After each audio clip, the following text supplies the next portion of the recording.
Good morning, students. In today's video, we will start our next topic, that is negotiation.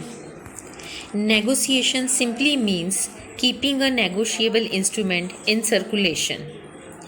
For the definition, negotiation of an instrument is the process by which the ownership of the instrument is transferred from one person to another. Section 14 of the negotiable instrument act में बताया गया है that when a promissory note, bill of exchange और cheque is transferred to any person so as to constitute the person the holder thereof the instrument is said to be negotiated. कहने का मतलब वही है, transferor ने transferee को transfer कर दिया, जिसे transferee gets a better title, यानी कि ओनरशिप ट्रांसफ़र हो गई।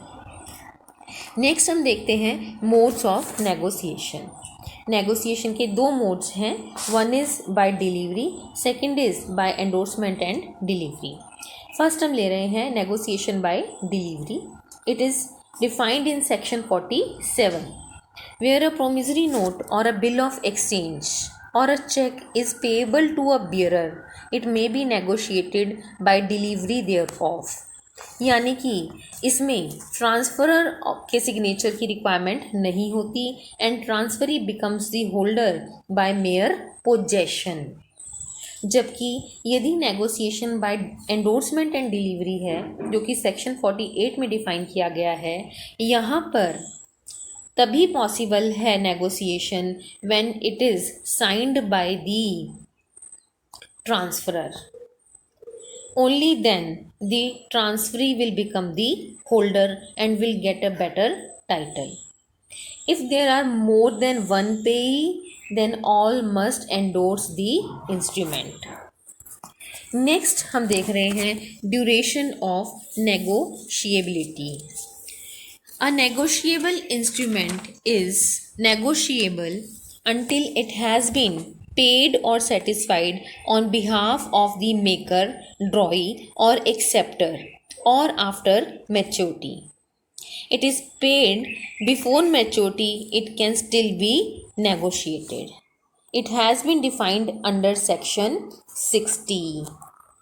तो यानी ज़रूरी क्या है कि या तो पेमेंट कर दी गई हो या वो डिस्चार्ज हो गया हो, तब तक इंस्ट्रूमेंट नेगोशिएबल रहता है। जैसे ही या तो पेमेंट हो जाती है या डिस्चार्ज हो जाता है, उसके बाद पॉसिबिलिटी नहीं है। Next we will take assignment. Assignment means transfer of ownership by a written document under the provisions of the Transfer of Property Act 1882।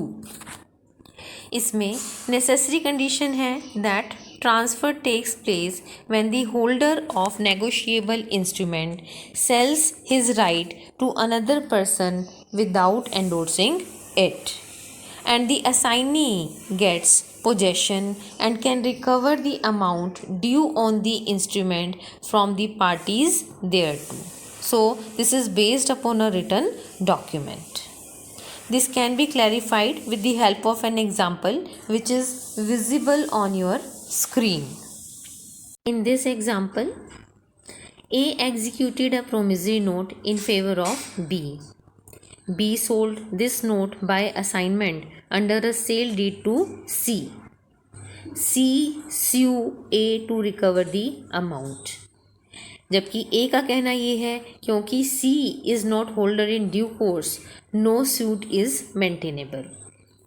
हालांकि इस केस में ये हेल्ड किया गया कि C is holder within the meaning of section 8, so C has right to recover the amount in his own name, as was held in the case of Narsingh Panda versus N. Narasimha Murthy।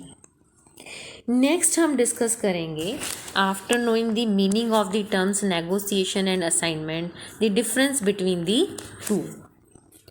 जैसा कि आप देख सकते हैं on your screen, negotiation requires delivery only to constitute a transfer, जबकि assignment के case में एक written document signed by transferor is required.